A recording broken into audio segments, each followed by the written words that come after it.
Okay, so that sound is the sound of the origins of Bhangra music. That is a wooden single-stringed instrument called a tumbi, and it is the most traditional of all of Punjabi instruments. Now, from very humble beginnings, Bhangra and Punjabi music has hit something of a milestone this year, and with Surrey's Karan Aujla winning a Juno Award in March, and Diljit Dosanjh, as I mentioned, playing BC Place this weekend. Bhangra has always bridged a gap between East and West for Punjabi communities. And the CBC's Gurpreet Kambo is here to tell us a little bit about the history and, well, how it bridged a gap for himself. Good morning to you. Good morning, Stephen. First off, let's talk a little about the origins of Bhangra, because that single string instrument, it's come an awfully long way. Yeah, it absolutely has. So Bhangra originated as a folk dance celebrated in Punjab during times of harvest. And so like a lot of Punjabi culture, it's loud, it's high energy. You know, you have to be able to do the Bhangra dance to it. You put your hands up and you got to, your shoulders like this. And it has a specific rhythm to it as well. That's like kind of like ding-a-ning-a-ning-a-ning-a-ning-a-ning-a-ning-a. So the tumbi, as we just heard, and the dole, which is a double-sided barrel drum that's slung over the shoulder. You can hear that there. Right, okay. And so those are the two most basic elements of Bhangra, but it's obviously evolved a lot more since then. Punjabi people have settled all over the world. So the story of Bhangra is one of bridging where you're from with where you are. And modern Bhangra really came into its own in the factories and foundries in England. And so there was a band called Apana Sangeet that was huge at the time. So you can hear that connection between past and present in their song Soho Road, which is a street in Birmingham that was at the heart of the Punjabi community. That song was so big, there's actually a food cart here in Vancouver called Soho Road as well. All right.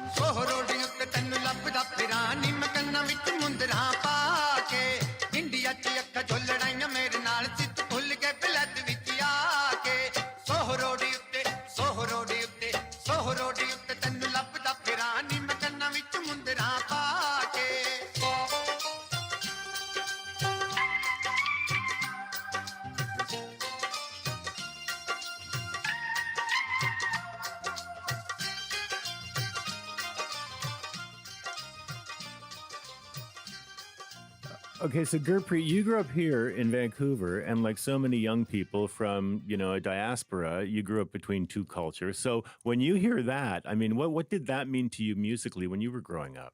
Well, so like a lot of immigrant youth, there's an unfortunate sense of embarrassment often about your own culture, your language, and your parents, unfortunately. So I liked Apana Sangeet, but they also sounded a lot more like my parents than me to myself. So the first time that I heard Punjabi words in a context that felt more connected with me was a Bhangra reggae artist from the UK called Apache Indian. So he had a couple of mainstream hits in the 90s. One of them was called Arranged Marriage. So in his song, he sounded like me and my friends.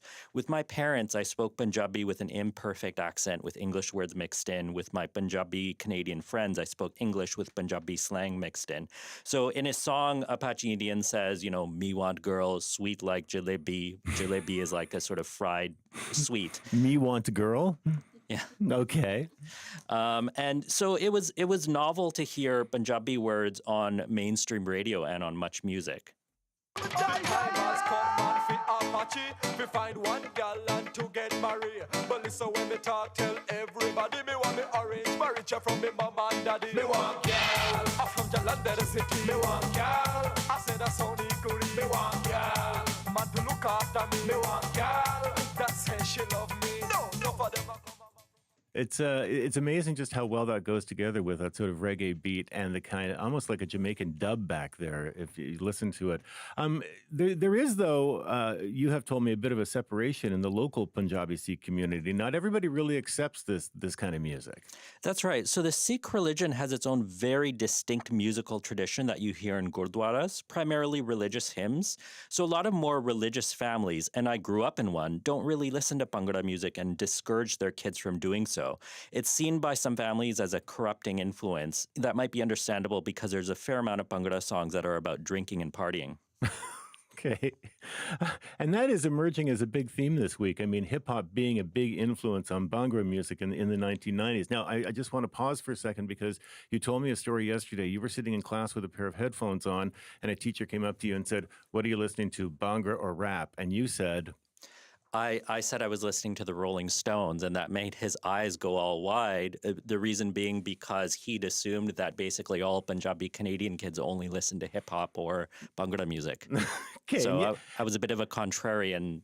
I thought I was because I listened to dad rock. You were a dad rock guy. Yeah. I just had to get that out there because you told me yesterday and I really needed to hear it on the radio.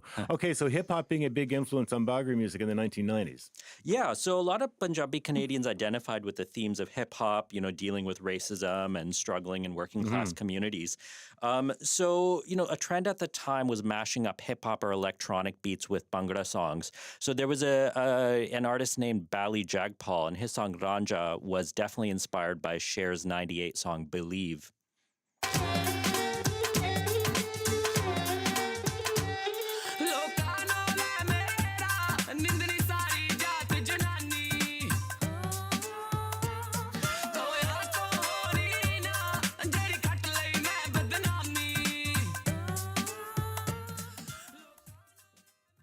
And the other big one was a song called Beware of the Boys by Punjabi MC. So this was an absolutely massive club song. And it was also based around a sample from the theme song from Knight Rider.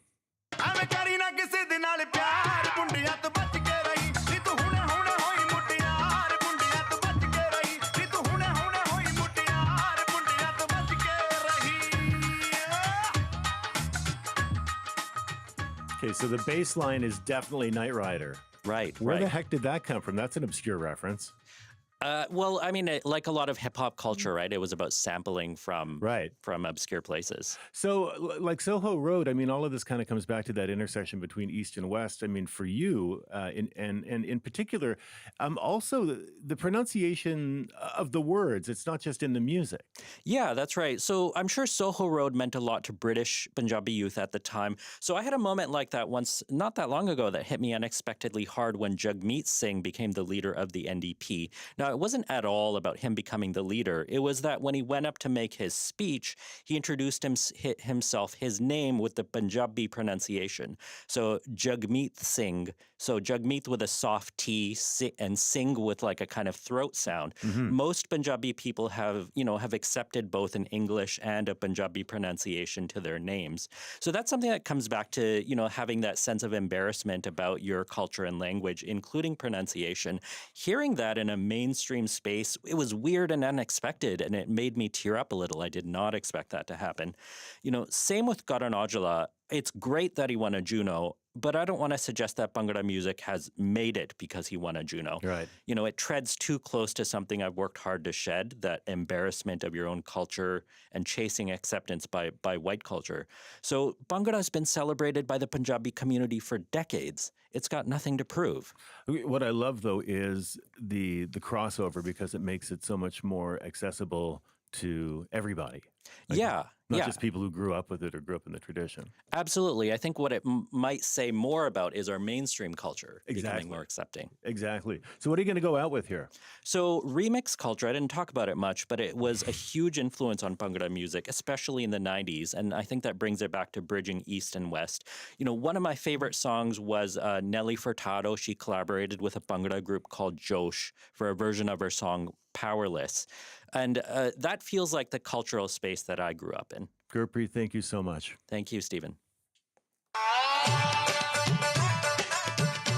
This is Nelly Furtado and Josh.